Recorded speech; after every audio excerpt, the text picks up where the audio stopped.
Bonjour, je m'appelle Gérard Guest et j'ai écrit un roman historique, mais en fait aussi un livre d'histoire qui s'appelle Moi, Geronimo Lobo, ou le voyage extraordinaire d'un jésuite portugais en Abyssinie au XVIIe siècle.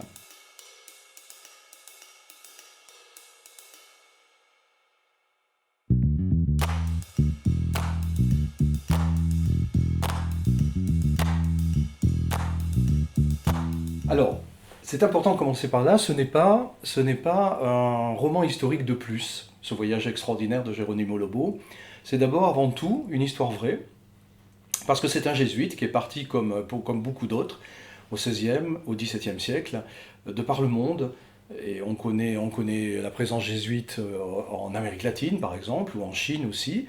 On la connaît moins en Abyssinie, qui était l'ancien nom de l'Éthiopie.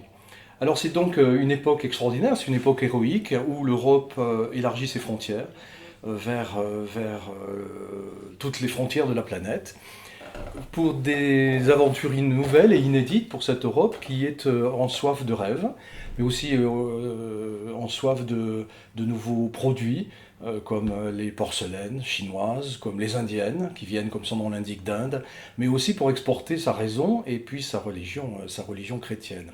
Donc tous ces tissus précieux, ces épices, font rêver et alimentent naturellement l'économie européenne. C'est cette époque-là, en fait, qui entoure l'histoire de mon Geronimo Lobo.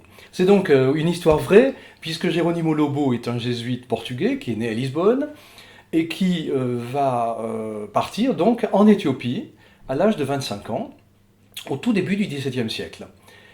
Sa relation de voyage sera d'ailleurs traduite en français, et est d'ailleurs disponible à la Bibliothèque nationale de France à l'heure actuelle. Elle va être traduite au XVIIIe siècle. Donc elle est disponible et c'est un document extraordinaire parce que c'est un document précieux, d'origine, et évidemment très authentique. Alors il raconte son voyage sur les mers, les escales hasardeuses qui vont être les siennes sur les côtes africaines. Il va raconter également les batailles navales auxquelles il va contribuer, enfin en tout cas subir, contre les Hollandais ou les Anglais sur ces rives africaines jusque vers l'Inde, vers cet océan Indien.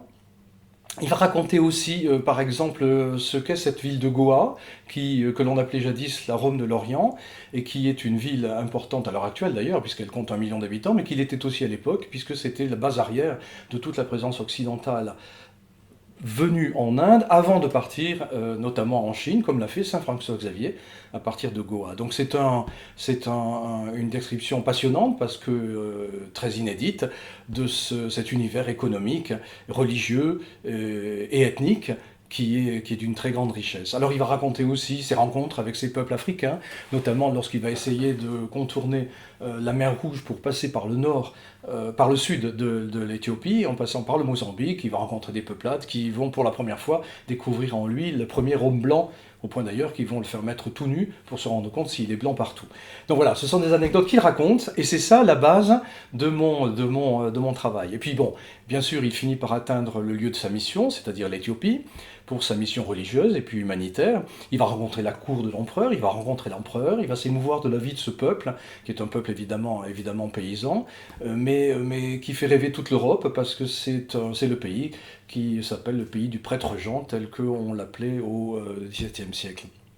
Il va vivre 9 ans en Abyssinie, à travailler à cette mission, et va finalement être expulsé au bout de ces 9 années, parce que la foi éthiopienne était à l'époque orthodoxe, donc chrétienne, mais les catholiques ont peut-être un peu trop insisté sur les vertus de leur foi catholique. Ils ont fini par être mis à la porte par le peuple et puis par les gouvernants éthiopiens, qui pourtant s'étaient déjà convertis au catholicisme, dont l'empereur. Ah voilà, je me suis donc adossé à cette relation de voyage de Geronimo Lobo, que j'ai repris sans la trahir jamais, mais en lui ajoutant quelques aspects novateurs.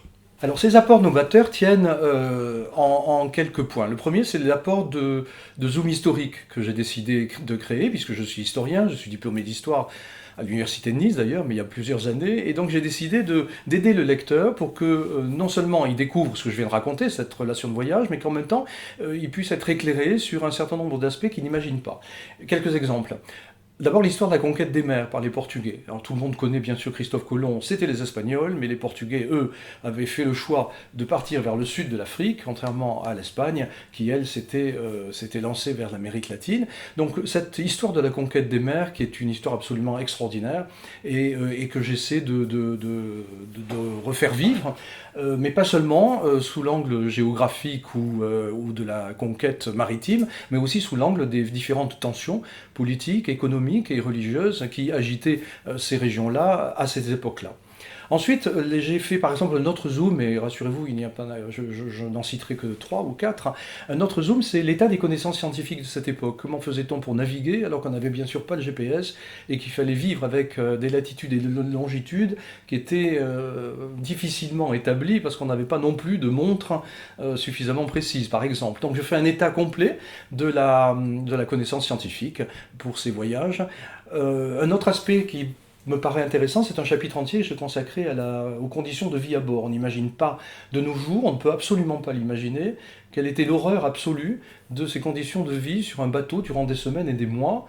Non seulement les conditions de nourriture ou de boisson, mais aussi les conditions plus intéressantes, parce qu'on ne peut plus imaginer à notre époque, comment la mort était approchée lorsqu'on mourait sur un bateau, comment cela se passait-il, etc. Donc je recrée vraiment cette ambiance de traversée longue et horriblement difficile. La ville de Goa, j'en parlais tout à l'heure, je fais bien sûr un zoom historique important là-dessus. L'histoire de l'Éthiopie également, depuis la reine de Saba, tout le monde connaît la reine de Saba, mais on a un peu oublié que c'était l'origine de cette histoire de ce pays qui a été le premier pays africain à avoir été christianisé. Ça, c'est le premier grand apport, c'est l'apport historique pur d'un historien. Le second apport, lui, il est imaginaire, il tient en la relation que j'ai inventée entre Geronimo Lobo et l'empereur d'Éthiopie qui s'appelait Susénios à cette époque-là, que Geronimo a rencontré naturellement, mais lui dont il ne parle pas, parce que c'est dans sa relation de voyage, il parle de son voyage, mais il parle essentiellement bien sûr de ses conquêtes prosélytes, puisque bien sûr il fallait envoyer ce rapport à Rome et il fallait montrer qu'il avait fait son travail.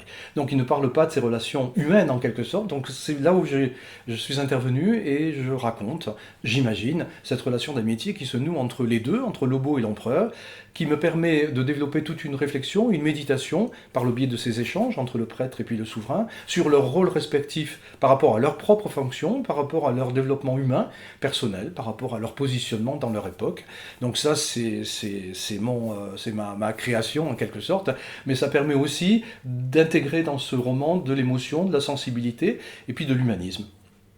Voilà, donc en quelques mots très très brefs, la présentation de ce livre qui associe donc le fruit de toutes ces études de troisième cycle que j'ai menées à l'Université de Nice il y a bien sûr maintenant bien longtemps, mais aussi le fruit de toute une compilation de travaux sur lesquels je me suis appuyé, qui sont des travaux, je l'ai dit, de Lobo, mais pas seulement, toutes sortes d'études scientifiques, de relations de voyage, d'autres voyageurs de cette époque, de commentaires, de lettres qui ont été écrites à cette époque-là, ou alors les travaux d'historiens contemporains récents qui ont travaillé aussi sur cette zone géographique et sur ce pays.